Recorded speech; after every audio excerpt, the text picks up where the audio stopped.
cumnatul meu de la sora mea mai mică e la reanimare la spital. Tu a avut un accident, nu știu, ceva a explodat duminică, a lucrat ceva.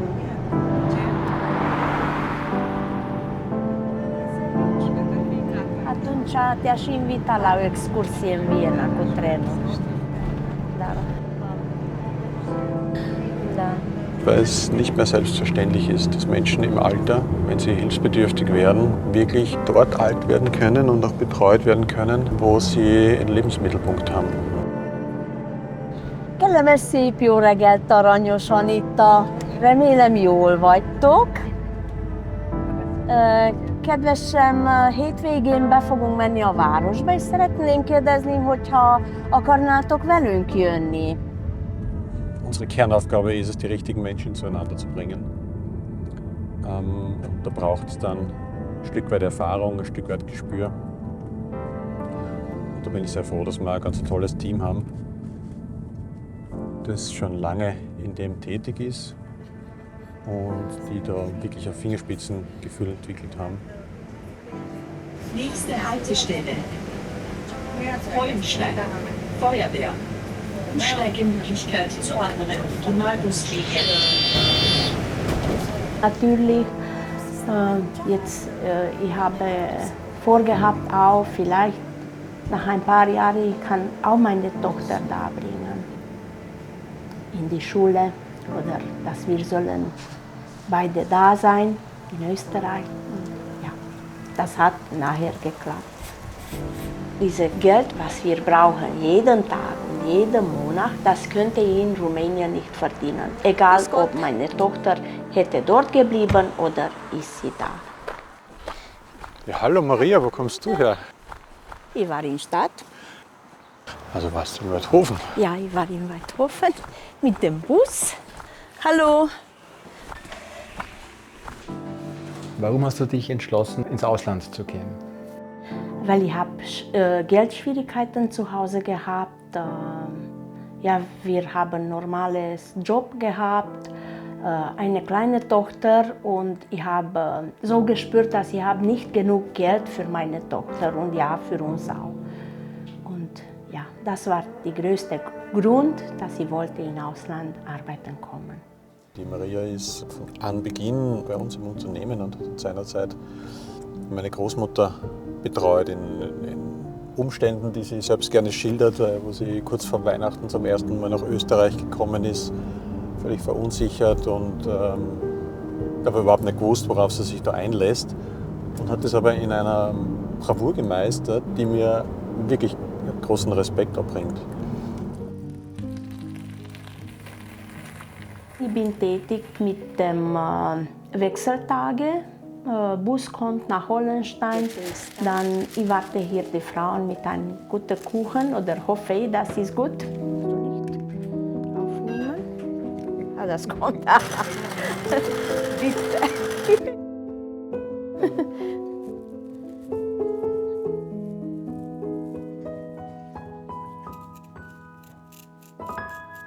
Ja, um 10 Uhr wird ein Bus kommen.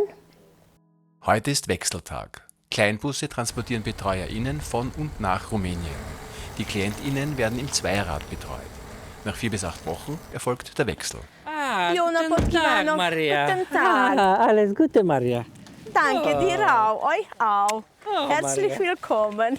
Uita mea, da, Călin, întors ruta.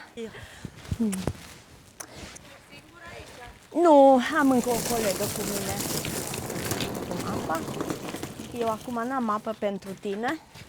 Ne potrivim eu, Maria. Da, și eu mă vorbesc cu toată lumea. Exact asta am zis. Sarmale, töltött káposzta, akinek kell sarmale. Nem tudok román, most tudom este. Aranyó. Während es sich die Neuankömmlinge gemütlich machen, ist der zweite Bus angekommen. Mit ihm fahren die BetreuerInnen zurück nach Rumänien. Egy csokoládét, hogy lássuk ugye a filmben szépen, hogy... Și tu ai grijă de tine? Wechseltage gibt es Dienstag und Freitag am meisten. Das sind fixe Tage. Dann am Montag zu Dienstag in der Nacht ein Bus, 2 Busse, 3 Busse, 5 Busse fahren weg von Rumänien und sie kommen an in der Früh nach Österreich. Und wenn eine Frau muss nach Hollenstein kommen, weil hier hat sie einen Platz oder weiter als Hollenstein, dann natürlich sie sitzt im Bus ungefähr so 10 Stunden, minimal 10 Stunden, vielleicht noch ein bisschen länger.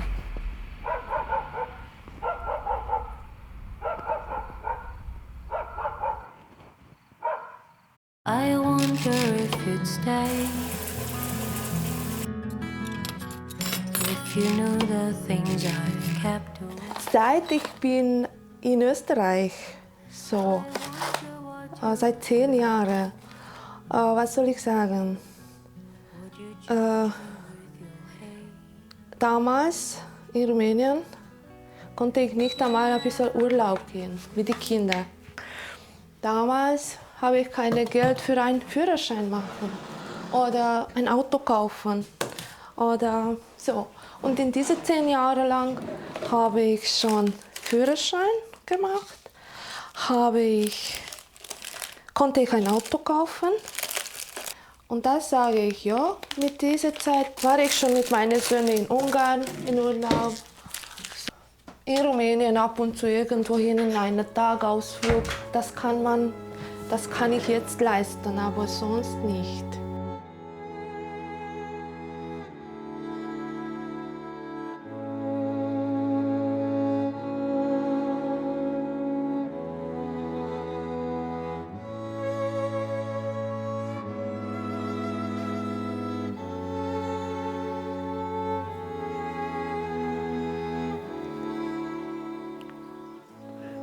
Da in Hof fahren sie immer herum, wir mit dem Rad und der mit seinem Fahrzeug.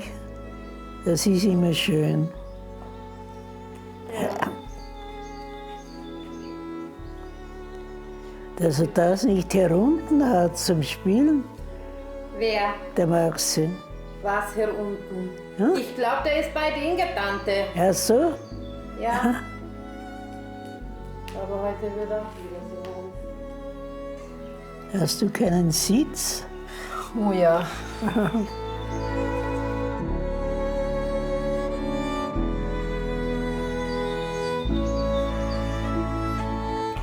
Willst du nicht rausgehen? Wo? Zu der Nachbarin. Ja, gehen wir? Ja, setzt du dich im Rollstuhl? Ja. Während Noemi Frau Maria für einen Ausflug zur Nachbarin vorbereitet, ist Werner schon bereit zum Aufbruch. Werner ist seit einem Skiunfall im Jahr 2008 auf den Rollstuhl angewiesen. Ziemlich am Anfang, als ich diese Chance bekommen habe, dieses tolle Gerät bekommen habe, meinen elektrischen Rollstuhl. Ne? Er hat für mich die Möglichkeit eröffnet, wieder frei zu sein, richtig frei zu sein, alleine machen, was ich will, hinfahren, wo ich will, Freunde besuchen. Wenn es mir nicht gut geht, fahre ich in die Natur, gucke in den Wald. Aber er hätte mir die Möglichkeit eröffnet, dass ich sage, okay, es gibt mich nicht mehr.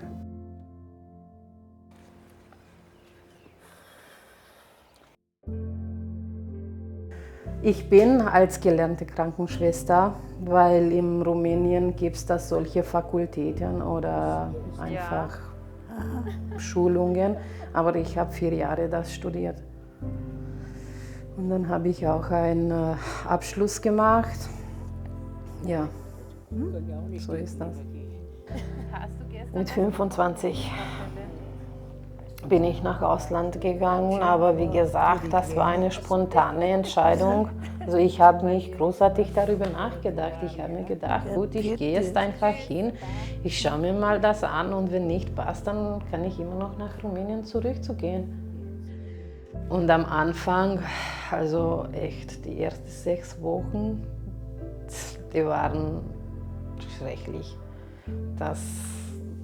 Dann habe ich immer die Mama angerufen und gesagt, ich komme nach Hause. Das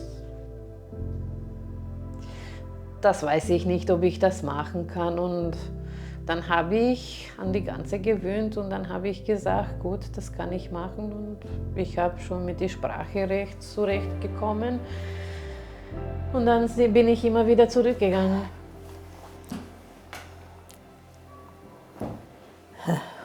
So. Gut? Ja, danke. Nach 2013, nach 3 Jahren, die du hier warst, hast du dich entschieden, in Österreich zu leben. Hat sich da von deinem Aufgabengebiet her, wann hat sich da was verändert?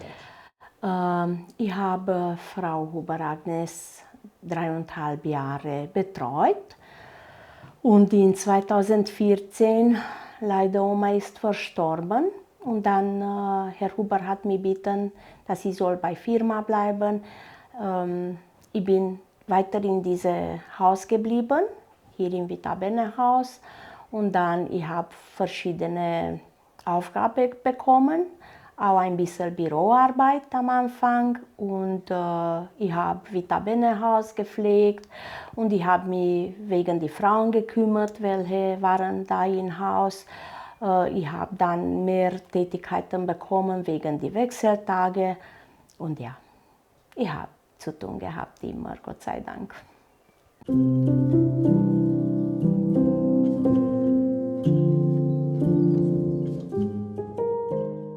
Am Anfang ist mir nicht so gut gegangen. Da war die ganze Umstellung. Man ist von einer Minute auf die andere ein anderer Mensch durch einen Schlaganfall. Das ganze Leben ist umgekrempelt und anders, ganz anders. Ich bin so gern in die Berge gegangen, vorher. Und die Berge habe ich nur mehr vorher unten gesehen. Das war schrecklich. Und jetzt sehe ich das aber mit einem gewissen Abstand. Ja, ich lebe jeden Tag, wie er kommt. Wenn es schön ist, dann gehe ich ins Bad oder gehe fort. Und wenn es schier ist, dann suche ich mir halt daheim Arbeit.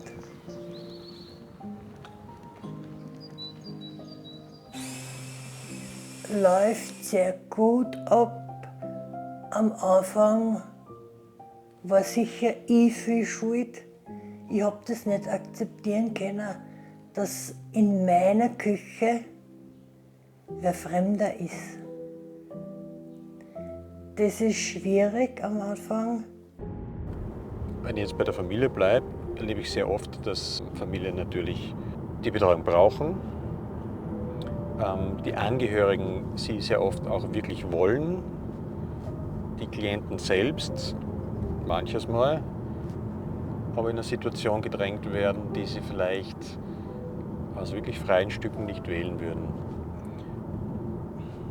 Auch durchaus verständlich, wer will schon, dass man im Alter, im hohen Alter, plötzlich eine WG eröffnen. Ja, ich bin zu Hause, fühle mich da wohl, alles ist wie die letzten 20 Jahre und plötzlich zieht da jemand ein oder soll jemand einziehen, die kennt die Person nicht einmal. Das hat sich zum Positiven verändert. Ich glaube halt für die Maria auch. Ich lasse die Maria jetzt arbeiten, wie sie will. Und ich mache mein Ding. Also. Ich habe mich gesträubt gegen das Leben, das ich jetzt führen muss. Und dann habe ich aber mal bemerkt, es geht nicht anders. Ich muss das akzeptieren, so wie es ist. Das ist sehr, sehr schwierig. Das war für mich halt einfach klar, ich muss mich umstellen, damit mir die Maria bleibt.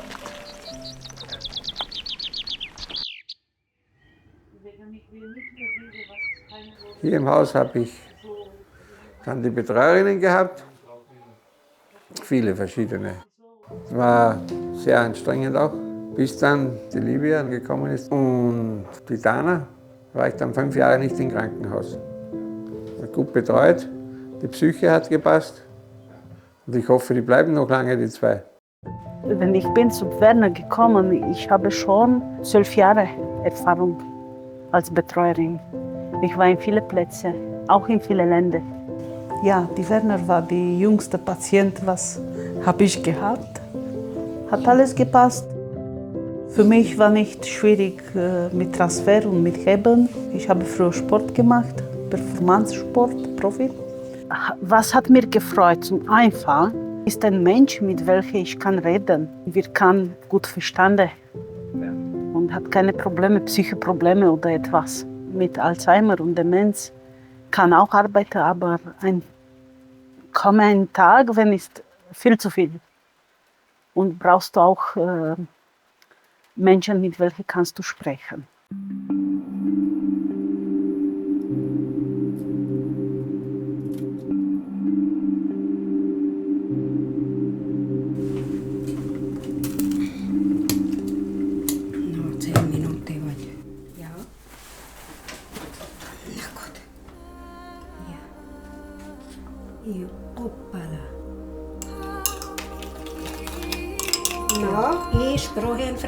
Frau Hedi verstehe, ja.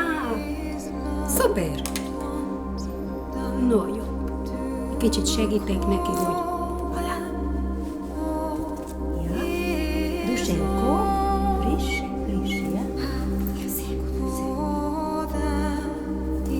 Alá, szízkod. Ja. Érték, ja. Varsågod.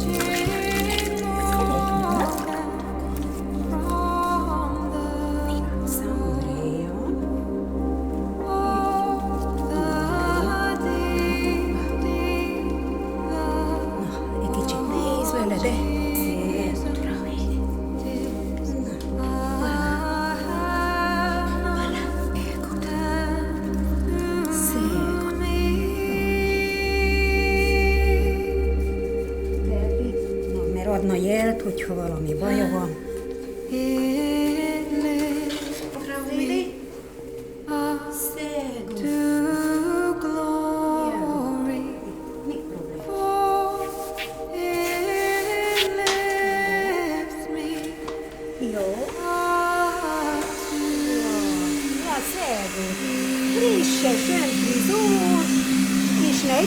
Frau Hedi. Ja? Sehr gut, super. Ja. Fertig.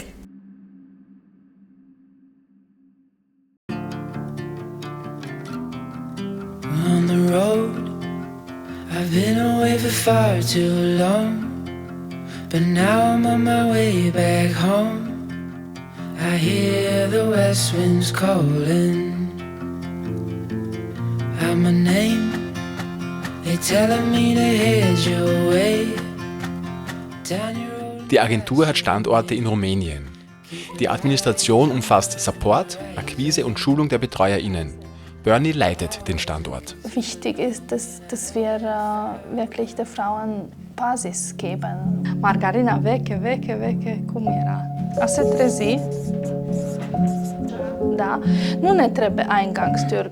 Im Vergleich zu 10 Jahren, was wir in der Firma hatten. Also die waren in dieser Zeit, Netto-Durchschnittsgehalt war so zwischen 600 Lei, 150 Euro im Vergleich zu 2024, wo wir schon über 2000 Lei das Nettogehalt haben. Also das haben wir gesagt, was ist das?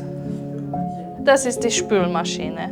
Vor 10 Jahren. Wir haben die Kurse am Nachmittag immer gemacht, also nach Arbeit, Kochen. Die Frauen waren so müde. Wir haben auch damals so 1 Stunde, 1-2 Stunden gemacht. Wir treffen Maria in ihrer Heimatstadt Carey. Sie hat vor 10 Jahren von ihrer Stelle als akademische Sozialarbeiterin auf 24-Stunden-Betreuerin gewechselt. Ich habe in der Stadt beim Gemeindeamt gearbeitet wie Sozialarbeiterin im Büro. Und damals war das sehr schlecht bezahlt, sehr schlecht. Ich habe nicht einmal 200 Euro nicht einmal 200 Euro. Mit Universität, mit alles. Dann habe ich Kurs gemacht, aber in Satu Mare, neben meiner Arbeit. Ich habe von 7:30 gearbeitet, 12 Uhr aufgestanden, in einen Bus einsteigen, nach Satu Mare fahren zum Vita Bene Kurs. Mit 2 kleinen Kindern zu Hause noch. Okay, zurück am Abend, war fertig Kurs und dann am Morgen schon wieder zur Arbeit. Sie waren wirklich echt müde, aber sie waren sehr motiviert. Und das habe ich geschafft, Gott sei Dank. Das war damals ein Muss für sie, dass sie arbeiten müssen. Abgesehen davon gibt es auch wunderschöne Geschichten, die muss man in dem Zusammenhang auch erzählen. Also es ist nicht nur ein Leid und eine Entbehrung, die die Leute auf sich nehmen. Es gibt ja immer auch eine intrinsische Motivation, warum machen sie das? Ja? Und das Monetäre ist natürlich die Hauptmotivation. Und da auch wieder oft nicht für sich selbst, sondern für den Rest ihrer Familie, damit sie dafür sorgen können, dass die Kinder studieren, dass die Kinder in die Schule gehen, dass das Haus fertig gebaut wird, dass die Eltern irgendwie versorgt sind oder irgendwelche Krankheiten begleitet werden können. Das sind schon tiefe private Schicksale, die die Leute da bewegen. Ich habe immer gedacht, dass für mich mein Ziel ist, meine Tochter ein bisschen auf den guten Weg zu bringen. Und alle Schwierigkeiten, ich habe gewusst, für was ich muss kämpfen, nicht? Oder ja, ich hoffe, dass ich habe den richtigen Weg für meine Tochter gebietet und das könnte ich von Rumänien nicht machen. Weißt du, dieser Job ist normal. Wenn du bist so lange Zeit mit einem Mensch, du bist wie in Familien, wie ein Geschwister sein. Und komme so einfach. Und kann wir verstanden, nur brauche nicht, sage etwas und ich verstehe, was er braucht. Ich kenne ihn. Da ich ja selber nichts mit den Händen machen kann, ist das sehr schwierig. Ich brauche für jeden Handgriff jemand. Und da muss das gewisse Interesse von der Betreuerin auch hier sein, dass man das schafft. Und die Livia zum Beispiel hat Interesse immer gehabt, von Anfang an. Meistert nicht jeder sein Leben. Auch ein Gesunder muss sein Leben meistern. Ich habe immer noch den Satz in Erinnerung, der war durch einen Unfall oder durch irgendwas an einem Rollstuhl und der hat gesagt, erst seit ich im Rollstuhl sitze, genieße ich mein Leben. Dann habe ich mir gedacht, der spinnt. Was will der jetzt genießen? Aber genau so ist es. Es kann sicher nicht jeder, aber wenn man es genießt, ist auch genauso teuer, wie wenn man es nicht genießt, sein Leben.